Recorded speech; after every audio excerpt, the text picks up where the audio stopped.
রেখা পাত্র ময়দানে থাকছে আর থাকবেন। এই লড়াইটা ছিল আমাদের সম্মানের লড়াই, এখন হিন্দুত্ব লড়াই হয়ে গেছে। আমাদের এই হিন্দুদের ওপর যে অত্যাচারটা হচ্ছে সেটাও এখন একটা আমার জীবনে একটা লড়াই হয়ে দাঁড়িয়েছে। রেখা পাত্র পালিয়ে যাওয়ার জন্য আসেনি, কেননা রেখা পাত্র পালাবে তো কোথায় পালাবে? রেখা পাত্র পালাবেই বা কেন? রেখা পাত্রকে এখানে কি গাল গল্প নিয়ে এসেছিল? মিথ্যে কোনো কাহিনী নিয়ে এসেছিল?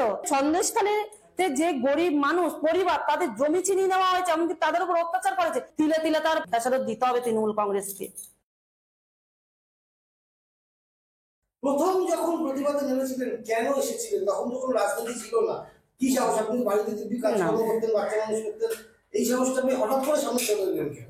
প্রথম না, আমাদের আন্দোলনে আসাটা, আমরা এটাও অনেকদিন ধরে মানুষের উপরে অত্যাচার হচ্ছিল। যেমন দেখুন, জমি জায়গা, মানুষের গরিব মানুষের জমি জায়গা, যে চাষের যতটুকু জমি, সেই জমিটা তাদের সম্বল। আমাদের বছরে একটাই চাষ হয়, ধান চাষ। এবার সেটা যখন এই নদীর জল ঢুকে যখন বন্যা হয়ে যেত, তখন ওরা এই শেখ শাহজাহান, শিবু হাজরা, উত্তম সর্দার, এরা মানুষকে ভুল বুঝিয়ে ওরা লিসে নিয়ে নেয় যে আমরা মাসে মাসে লিজ দেবো, এরকম 12,000 টাকা কি 8,000 টাকা এরকম একটা লিজ আমরা দেবো, জমি আমাদেরকে দাও, তারপরে যখন আমাদের জমি যখন আপনারা বলবেন তখন আমরা ফিরিয়ে দেবো। মানুষের কাছ থেকে এরকম মিথ্যা একটা প্রতিশ্রুতি দিয়ে জমি কেড়ে নেয়, নিয়ে তারপরে দিনের পর দিন তাদের লিজের টাকা চাইতে গেলে তাদেরকে মারধর করা, তাদেরকে পার্টি অফিসে আটকে রেখে কোদালের ব্যাট দিয়ে মারছে, তাদেরকে লিজের টাকা দিচ্ছে না, ইত্যাদি ইত্যাদি নানান রকম এরকম সমস্যা হতে থাকলো। তারপরে আস্তে আস্তে যেটা গোপন সূত্রে হচ্ছিল মেয়েদের উপর অত্যাচার, সেইটা যেন বেড়ে গেল জানো। দেখুন, ধরো আমি একটা শ্বাসকষ্টর পেশেন্ট, আমার ছোট বাচ্চাদের সেও শ্বাসকষ্টর পেশেন্ট। এবার আমরা ঘরে থাকবো, এবার ঘরের থেকে যদি হঠাৎ করে এসে বলে আমার মেয়ে অসুস্থ, এসে বলছে যে না এক্ষুনি তোমাকে যেতে হবে ওখানে, রাধারানী স্কুলে শাহজাহান ভাই এসেছে, ওখানে যেতেই হবে, ওখানে এক্ষুনি পার্টির মিটিং আছে। এবার যদি বললাম যে না আমরা যেতে পারবো, তখন বলছে কি যেতে পারবে না, আধার কার্ড গুলো দাও, খাদ্য সুরক্ষার কার্ড গুলো আমাদের কাছে জমা দাও। সেইগুলো যখন দিতে চাইছি না, তখন বলতে চাইছে যে না গেলে কিন্তু এরপরে কিন্তু তোমাদের এখানে বাস হবে না। বাধ্য হয়ে গেলাম, সেখানে গিয়ে বক্তব্য দিচ্ছে। প্রথম শুরুতেই বলছে যে যারা এই মিছিলে আসবে না, তাদের খাদ্য সুরক্ষার কার্ড, আধার কার্ড সব আমাদের কাছে জমা দিতে হবে, আর তাদের বেশি যদি এ করতে চায় তাদের কাছে, তাদের হাতে সাদা থান ধরিয়ে দেওয়া হবে। দেখুন, আমি অনেক দিন থেকেই আমার বাপের বাড়ির থেকে আমি দেখে আসছি যে এই মানুষগুলোর অত্যাচার। আমার বাপের বাড়ির ওরকম আমাদের পারিবারিক, যেমন ধরুন আমার বাবার আরো অনেক ভাইরা আছে, তাদের সাথে আমাদের একটু পারিবারিক এই প্রপার্টি সম্পত্তি নিয়ে একটু চলছে, দ্বন্দ্ব চলছে। তার ভেতর দেখতে পাচ্ছি এই রাজনৈতিক দল, এই দিলীপ মল্লিক সহ আরো আমাদের এলাকায় যারা ওনাদের যারা নিচুস্থলে যারা কর্মীরা আছে, এরা প্রচন্ড ভাবে ওদের সাপোর্ট করছে।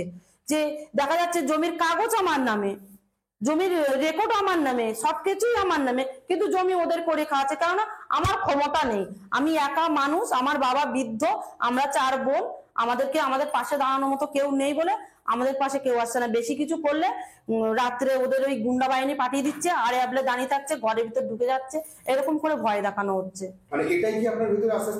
হ্যাঁ, অবশ্যই। আমি এইখান থেকে আমি একটা নিজের মনে আমার একটা ক্ষোভ তৈরি হচ্ছে যে আজকের ভোট তো এখানে ওরাই ভোট নিয়ে গেলে তোমাদের ভোট দিতে হয় না। আমাদের ভোট দিতে গেলে বুঝে গেলে বলে দেয় যে তোমাদের ভোট হয়ে গেছে, চলে যাও, বাইরে থেকে হাতে কালি লাগিয়ে দিল, চলে এসো, আমাদের ভোট দিতে হয় না। তাহলে ওদের ইচ্ছা মতো নিচ্ছে, তাহলে এত অত্যাচার কেন হবে? লোকসভা ভোটের ঠিক পরে শোনা গিয়েছিল একটা শব্দ আপনার সম্পর্কে, রেখাপাত্র নিখোঁজ। এইটা কতটা আপনার মধ্যে প্রভাব ফেলেছে? দেখুন, এটাও কিন্তু একটা তৃণমূল কংগ্রেসের চল চাতুরি। ওনাদের নিজস্ব কোনো টিভি চ্যানেল থেকে ওনারা এটা লটিয়েছে। এটা তো মানুষ জানে নিখোঁজ কি মানুষ গোটা সন্দেশখালী নয়, গোটা বাংলার মানুষ দেখছে রেখাপাত্র সন্দেশখালী, এদিকে কলকাতায় যেখানে সেখানেই হাজির হয়ে যাচ্ছে। এইরকম একটা প্রশ্নের কোনো উত্তরই হয় না। লোকসভা ভোটের পর শোনা যাচ্ছিল যেটা সন্ত্রাসের একটা সম্ভাবনা রয়েছে, ওখানে মানুষজন ভয় পাচ্ছিলেন, ভীত হচ্ছিলেন। এইরকম একটা যখন পরিস্থিতি, তখন আপনি কি ভয় পেয়েছিলেন? অবশ্যই, যে আমার মনে সবসময় এটা তো হয়েছিল যে আজকের আমি এই জায়গাটায় যাচ্ছি, যদি আমি যতটা আমার উপরে যতটা আক্রমণ আসবে, তার থেকেও বেশি আক্রমণ আসবে এই গরিব মানুষগুলোর উপরে। তাহলে এদের জন্য লড়াই করতে হবে, কিন্তু লড়াইটা কিন্তু মানুষ দিয়েছে। মানুষ কিন্তু ব্রো আমাদের রাজ্যের যে আমাদের 7টা বিধানসভা, বসিরহাট লোকসভা, 7টা বিধানসভার মানুষ, আমি জানি না সংখ্যালঘু মুসলমানেরা কতটা আমাকে সাপোর্ট করেছে, কিন্তু আমি জানি কিছু কিছু মানুষের আমাকে সাপোর্ট করেছে। আর হিন্দু ভোট তো আমাকে আমার পুরোটাই ঢেলে পড়েছে, কেননা উনি যতই লক্ষ্মী ভান্ডারের অজুহাত দেখাক, এই কন্যাশ্রী রূপশ্রী এইসব অজুহাত দেখাক, এটা মানুষ এইসব খাবে না। এরকম একটা মানে কি বলবো, এরকম লজেস মানুষ খায় না। হ্যাঁ, মানুষ বাংলার মানুষ জানে যে কে আমাদের ভালো চাইছে আর কে কি করছে, যেহেতু ওনারাই আমাকে লড়াইয়ের ময়দানে নিয়ে এসেছিল, এই মানুষগুলোই আমাকে লড়াইয়ের ময়দানে নিয়ে এসেছে, তারাই আমাকে আশীর্বাদ করেছে, সাপোর্ট করেছে। এখানকার মানুষ কোনো মতে, আমি বলছি তো, এরকম একটা লজেস মানুষ খায় না। মানুষ অনেক রকমের লজেস খায়, কিন্তু এই তৃণমূল কংগ্রেসের লজেস মানুষ ছুঁয়েও দেখবে না। হ্যাঁ, মানুষ লোকসভার ভোটে যেটা করেছে, প্রত্যেকটা বুথের লিস্ট আমাদেরকে পাঠিয়ে দেখাচ্ছে। দেখো দিদি, আমাদের প্রত্যেকটা বুথে দেখো 12টা বুথের একটা বুথ ওরা ইয়ে করেছে, কিন্তু আমরা দেখো 10-11টা করে বুথ আমরা উঠে গেছি। তাহলে সেখান থেকে কি বোঝায়, এখানে গণনা কেন্দ্রে, আর সেটা কিন্তু আমাদের লোকসভার কিন্তু যেটা হয়েছিল, বসিরহাট লোকসভায় যেটা হয়েছিল, সেটা কিন্তু ইলেকশন কমিশনার পুরোটাই জানে, কিন্তু উনি জেনে শুনেও এটাকে মানে চেপে দেওয়ার চেষ্টা করছে। ও তড়িঘড়ি করে প্রচন্ড ভাবে চাপা দেওয়ার চেষ্টা করে এটাকে চেপে দিয়েছে। ওনারও বিচার করা উচিত ছিল যে এটা করা উচিত নয়, কেননা সব রাজনৈতিক দলের স্বাভাবিক লড়াই করে একটা জায়গায় আসতে চায়, কেউ কিন্তু বিনা লড়াই কেউ আসে না। তাহলে উনি আজকের ইলেকশন কমিশনার যে যাদেরকে সাপোর্ট করেছে তারাই এত অত্যাচার করছে, এর পরেও কি ইলেকশন কমিশনার কি একটুখানি কি টনক নড়বে না? মুখ্যমন্ত্রীর মতো কি মুখ বন্ধ করে থাকবে? বসিরহাটে তৃণমূলকে হারানো সম্ভব কিভাবে? আপনার হাড়োয়ায় দেখেছেন তো, এই নির্বাচনের 13 তারিখে ইভিএম বাস্ক দরজার কোণে বসিয়েছে, জানলার থেকে পাহারা দিচ্ছে তৃণমূলের সন্ত্রাসবাদীরা, পাহারা দিচ্ছে। অথচ বিজেপির যে ক্যান্ডিডেট, সে গিয়ে যখন বলছে, তার উপরে চড়াও হচ্ছে। তাহলে ওদের সংখ্যায় বেশি, আর এনাদের মানে সংখ্যায় কম দেখে এনাদের উপরে হামলা করছে। তারপরে এই অত্যাচার, এইরকম করে যদি দুর্নীতি করে, এরকম করে যদি কারসাজি করে যদি ওনারা যদি জেতে, এটা কিন্তু জেতা বলে না, লড়াইয়ের মতো করতে হবে। একজন রাজ্যের মুখ্যমন্ত্রী, সে যদি এরকম ভাবে দুর্নীতি করে, তাহলে কিন্তু এটাকে দুর্নীতি বলে, এটা কিন্তু ফেস টু ফেস লড়াই বলে না, এটাকে লড়াই বলে না কখনো মানুষ। মানে এই দুর্নীতিটাকে বন্ধ করে, বা 26 সালে বিধানসভা আছে, যদি আপনি প্রার্থী হন সন্দেশখালী থেকে বা যাই হোক, এই দুর্নীতিটা বন্ধ করে কিসের আশায়, কিসের ভরসায় আপনারা লড়ছেন যে এই দুর্নীতিটাকে বন্ধ করে আপনারা মানে ক্ষমতা আসতে পারবেন, তৃণমূল কংগ্রেসকে সরাতে পারবেন? এই শক্তিটা আপনাদের কি? দেখুন, ইলেকশন কমিশনারের এটা করতে হবে যে ওখানে প্রার্থী ছাড়া, তৃণমূল কংগ্রেসের বলো না, যে কোনো রাজনৈতিক মানে দলের প্রার্থী গুলোকে ছাড়া অন্য কাউকে ওখানে অ্যালাউ করলে চলবে না। তাদেরকে খেয়াল রাখতে হবে সিসি ক্যামেরাটা ঠিক চলছে কিনা, ভোটের যে বুতামগুলো, সেই বুতামগুলোকে কেউ সাদা দিয়ে টেপ দিয়ে মানে করে দিচ্ছে কিনা, ঢেকে দিচ্ছে কিনা, এইগুলো লক্ষ্য রাখতে হবে। আর বিশেষ করে লক্ষ্য রাখতে হবে ইভিএমটা ঠিকঠাক চলছে কিনা। ইভিএমটা দেখা যাচ্ছে যে তৃণমূলের বুতামটাই কাজ করছে, বাকি বিজেপি থেকে নিয়ে শুরু করে আর কিছু কিছু বুতাম কাজ করছে না।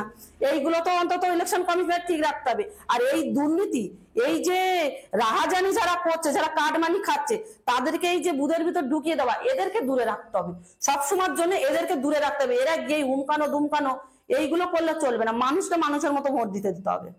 আমরা শুনেছি আপনি খুব অভাবে বড় হওয়া, একদম গ্রাম্য মানুষ। আপনার ছেলেবেলাটা কিভাবে কেটেছে, কিভাবে দাদার সঙ্গে দেখা হলো আপনার?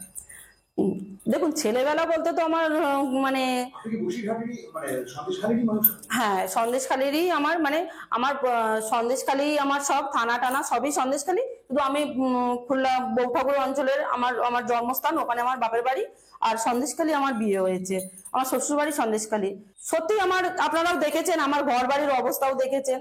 আর সেই জায়গা থেকে আমি যে আজকের এই যে অভাবের ভেতরে, আমার সংসারের যে দারিদ্রতার ভেতর থেকে আমি মানে আমার জীবনটা আমি কাটাচ্ছিলাম, সেই জায়গা থেকে কিন্তু উঠে আসাটা কিন্তু আমার কাছে একদম স্বাভাবিক কি ছিল না। এটা কিন্তু স্বাভাবিক হয়েছে শুধুমাত্র আমাদের দেশের কিন্তু সম্মানীয় প্রধানমন্ত্রী আর বিরোধী নেতা শুভেন্দু অধিকারী দাদার জন্যই। ছেলেবেলাটা মানে আপনার পড়াশোনা কিরকম, মানে কোন স্কুলে পড়তেন, কতদূর পড়াশোনা করেছেন, দাদার সঙ্গে কিভাবে দেখা হলো, এটা একটু যদি বলেন। মানে আপনার সম্পর্কে অনেক গল্প জানিও না। ছোটবেলায় আমি আমাদের বৌঠাকুরুন প্রাইমারি স্কুলে পড়াশোনা করেছি, ক্লাস 5-6 অবধি পড়েছি, এর বেশি পড়তে পারিনি, কেন খুবই অভাব ছিল সংসারে। আর বাবার হার্টের সমস্যা ছিল, বাবা তো কাজকর্ম করতে পারতো না, মাই কাজ করতো। মা এই গ্রামে এর বাড়ি ধান ঝাড়া কাজ, ওর বাড়ি রোবা কাজ, এরকম যে গ্রামের, এরকম করে আমাদের 4 বোন 1 ভাই আমরা, আমাদেরকে মানুষ করে। তারপরে আমার 2টো দিদি, আমার বড় দিদি মেজো দিদি, ওরা কলকাতায় বাবুর বাড়িতে কাজ করতো, করে আমাদেরকে মানুষ করেছে। কিন্তু আমাদের কপাল খারাপ যে আমরা পড়াশোনাটা করতে পারিনি। এটাই, আমরা যেভাবে হোক, অভাবে হোক, যে মানে দারিদ্রতার ভিতরে আমরা মানুষ হয়েছি, কিন্তু আমাদের জীবনে পড়াশোনাটা কোথাও থামতে থেকে গেছে। তারপরে শ্বশুর বাড়িতে এসেছি, শ্বশুর বাড়ি এসে শ্বশুর শাশুড়ির সাথে সেই একই রকমই জীবন। বাবার সঙ্গে দেখা হলো কিভাবে?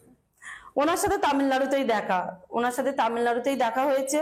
এবার ওখান থেকেই দেখা হওয়ার পরে আমার মানে আমাদের নিজেদের ভিতরে পছন্দ করে আমরা বিয়ে সাবা করি, কিন্তু আমাদের বাংলায় আমরা প্রেম বলি। হ্যাঁ, একরকম সেটাই বলতে পারেন।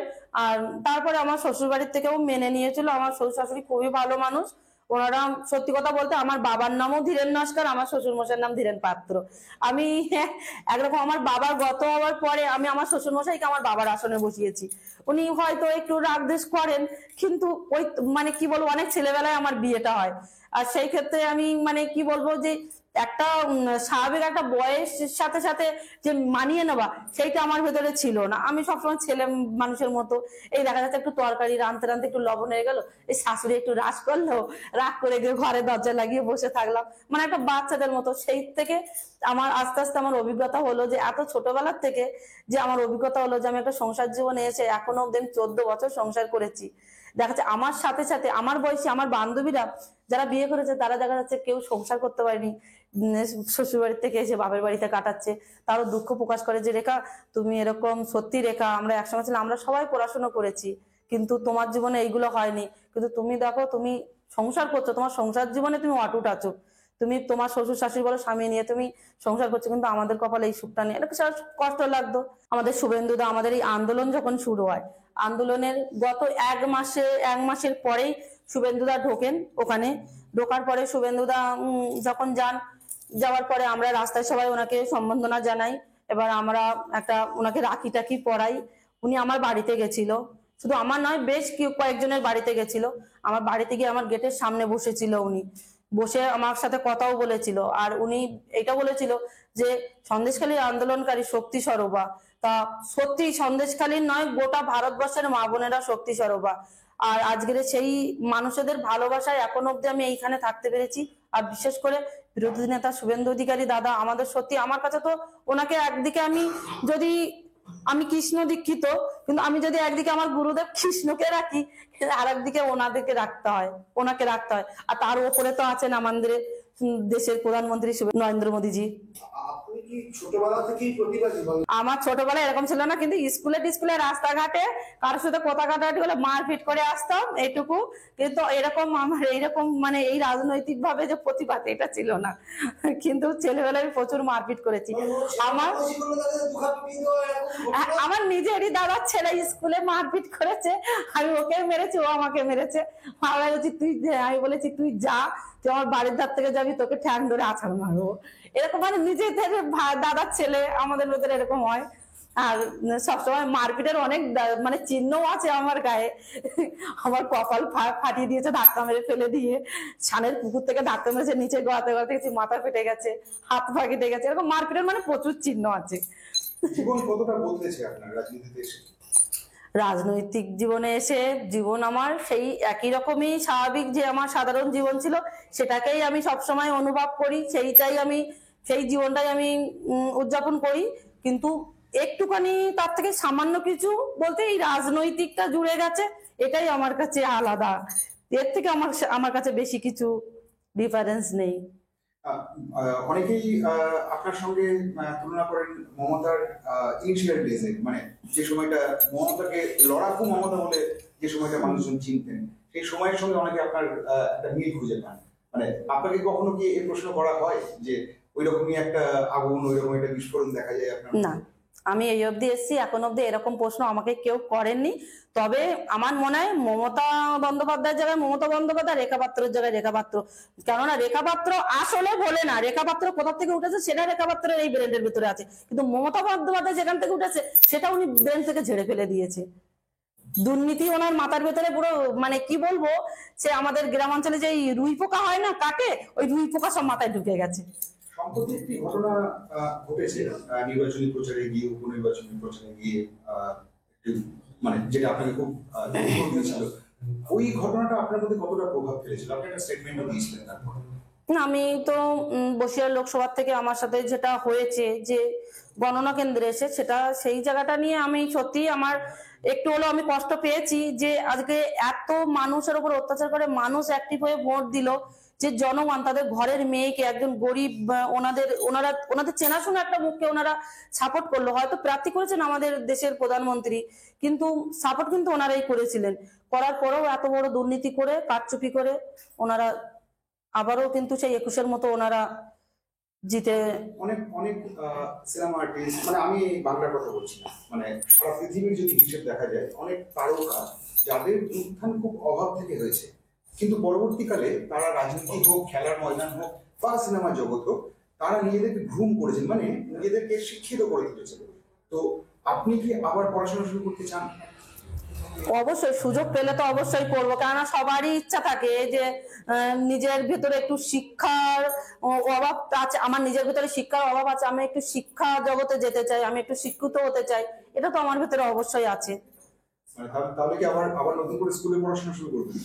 অবশ্যই, যদি এই রাজনৈতিক জগতে যদি আমি সেইভাবে যদি থাকি, আমার পুরোটা আমার থাকার ইচ্ছা আছে, কিন্তু আমি যদি থাকি আর সেইভাবে যদি আমাকে এরকম ভাবে যদি আমাকে সবাই সাপোর্ট করে, পড়াশোনাটা আমি যতটা রাজনৈতিককে গুরুত্বপূর্ণ ভাবে, ততটা আমি আমার এই পুরো ভারতবর্ষের মা বোন, শুধু আমার সন্দেশখালী বলবো না, আমি গোটা ভারতবর্ষের যে মানুষের পাশে থাকার যে যতটা আশা মনের ভিতরে রাখি, ততটা আমি এই রাজনৈতিক দলটাকে সম্মান করি, আর ততটাই আমি এই পড়াশোনাটাকেও নিজের ভেতরে প্রতিভা হিসেবে জাগিয়ে তুলতে চাই।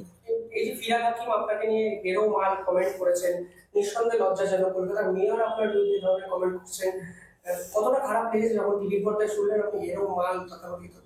দেখুন, এটা তো ওনার একটা, মানে কি বলবো, ওনার একটা, মানে উনি নিজেও বলেছেন যে এটা আমাদের চলতি ভাষা। ওনার কাছে যদি এই ভাষাটা এরকম একটা কুরুচিকর ভাষা যদি ওনার কাছে যদি চলতি ভাষা হয়ে থাকে, তাহলে বুঝতে হবে যে ওনার মুখের ভাষাটাই এতটাই কুরুচিকর, তাহলে ওনার দৃষ্টিভঙ্গিটা কতটাই কুরুচিকর। উনি মা বোনেদের দিকে কোন নজরে দেখেন, ওনার সেই নজর, সেই দৃষ্টিভঙ্গিটা মনে হয় না খুব ভালো। উনি ওই জন্যই উনি আজকে যদি এই কথাটা বলছেন যে আমাকে নিয়ে, যে উনি সন্দেশখালীর আন্দোলনকারী মা বোনেদেরকে নিয়ে যে কুরুচিকর ভাষাটা উনি প্রকাশ্যে বলতে পারলেন, এবং উনি এই কথাটা বলার আগে ওনার একবার ভাবা উচিত ছিল যে এইভাবে কোনো নারী জাতিকে অপমান করা যায় না। উনিও কোনো নারীর গর্বে উনি মানে গর্বের থেকে জন্মগ্রহণ করেছেন, তো মা জাতিকে আর এই নারী জাতিটাকে অপমান করা যায় না। ওনার এটাও ভাবার দরকার। আর আমার মনে হয় উনি এইটা যে ভাষা বলেছে, এটা নিয়ে উনি ভাববেন আগামী দিনেও, ভাববেন যে এই ভাষাটা, আর যে ভাষাটা আমি আরো উপনির্বাচনে গিয়ে প্রকাশ্যে বলে এসেছি, এই ভাষাটা আমার মনে হয় আরো, মানে এইরকম রেখাপাত্রর মতো এরকম গ্রাম অঞ্চলের মা বোনের থেকে মানে কিছু নেওয়ার দরকার আছে, যে এটা বলা উচিত নয়। ওনাদের মতন মা বোনেদের থেকে আমার কিছুটা উদাহরণ নেওয়া উচিত আছে, যে আজকের এই যে মা বোন, এই যে রাজ্যের যে মা বোনেদেরকে নিয়ে যে এতটা কুরুচিকর ভাষা বলেছেন, এই ভাষাটা ওনার মুখে মানায় না। একটা মেয়র হয়ে, একজন দেশের একজন মন্ত্রী হয়ে ওনার মুখে মানায় না। সত্যি আমরা ধিক্কার জানাই এরকম একজন মেয়রকে, এরকম একজন মন্ত্রীকে। আপনি হাইকোর্টে একটা আবেদন করেছেন, রিট পিটিশন করেছেন, রিট পিটিশনে একগুচ্ছ বিস্ফোরক দাবি করেছেন। আপনি কি ঠিক দাবিটা করেছেন আদালতের কাছে, যদি একটু বলেন? আমি আদালতের কাছে দাবি করেছি, আমি যে আমাদের একজন সাংসদ, ওনার সাথে যেটা হয়েছে, সেই একই কাজ কিন্তু এই তোমার হাজি নুরুল করেছিল। তো ওনার যদি সংসদ পদ যদি খারিজ হতে পারে, তো এনার কেন হবে না? উনিও তো সেই একই ভাবেই কিন্তু এই সংসদ, মানে এই বসিরহাট লোকসভায় কিন্তু ক্যান্ডিডেট হয়েছেন। তো যখন ওনার সাথে হয়েছেন, তখন এনার সাথে হওয়াটা সঠিক বলেই মনে করি না। আর আমাদের পুরো বিশ্বাস আছে হাইকোর্টের উপরে ন্যায্য বিচারটাই করবেন। আমাদের সাংসদের সাথে যদি এটা নিয়ে যদি এটা যদি ন্যায্য বিচার মনে করেন, তো এটাকেও ন্যায্য বিচার বলে মনে করবেন। আমাদের পুরো আস্থা আছে। লাস্ট কোয়েশ্চেন, সাংসদ হতে পারেননি, বিধায়ক হলে কি খুশি হবেন? মানে লড়াইটা কি তাহলে স্বীকৃতি পাবেন মনে হয় আপনার? দেখুন, বিধায়ক বলুন আর সাংসদ বলুন, রাজনৈতিক জগতে এসেছি, যে পর্যায়ে থাকি লড়াইটা করতে হবে, এটাই হচ্ছে আমাদের কাছে মেন মানে লক্ষ্য। আমাদের সব সময় এই একটাই লক্ষ্য রাখতে হবে যে এই রাজনৈতিক জগতে মানুষের পাশে থাকতে হবে, মানুষের সুবিধা অসুবিধা সেটা জানতে হবে, আর সবসময় মানুষের মনের কথাটা বুঝতে হবে। হয়তো কিছু কিছু বিষয় যে আমি বুঝেও কিছু করার নেই, সেটাকে ওনাদের বলতে হবে যে দেখো এইরকম একটা বিষয় তো আমার তো কিছু করার নেই, কিন্তু আমি চেষ্টা করব। একেবারে যে ওনাদের থেকে এড়িয়ে গিয়ে যে আমি একটা করবো, সেই জায়গাটা তো একদম তোমাদের রাজ্যের মুখ্যমন্ত্রী আর আমার ভিতরে পার্থক্যটা কোথায় থাকলো? আপনি বললেন যে রেখাপাত্র নিখোঁজ, এটা কোনো উত্তর হয় না। 2026 বিধানসভার কথা ভেবে মা বোনদের জন্য তৃণমূল কংগ্রেসকে কি বার্তা দিতে চাই? রেখাপাত্র এখন আছেন সক্রিয়ভাবে? অবশ্যই রেখাপাত্র আন্দোলনে ছিল, আন্দোলনের থেকে উনি আজকের ভারতীয় জনতা পার্টিতে আজকের আমাদের দেশের সম্মানীয় প্রধানমন্ত্রী আজকে নিয়ে এসেছেন। আর ওনার পাশে আমাদের বিরোধী নেতা শুভেন্দু অধিকারী দাদার থেকে শুরু করে প্রত্যেকটা লিডার আছেন এবং সাধারণ জনগণ আছেন। রেখাপাত্র ময়দানে থাকছে আর থাকবেন।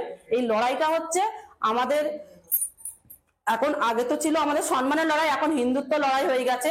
আমাদের এই হিন্দুদের ওপর যে অত্যাচারটা হচ্ছে সেটাও এখন একটা মানে আমার জীবনে একটা লড়াই হয়ে দাঁড়িয়েছে, যে এই মানুষের এই হিন্দুদের পাশে আমার থাকতে হবে, এই সনাতনীদের পাশে থাকতে হবে।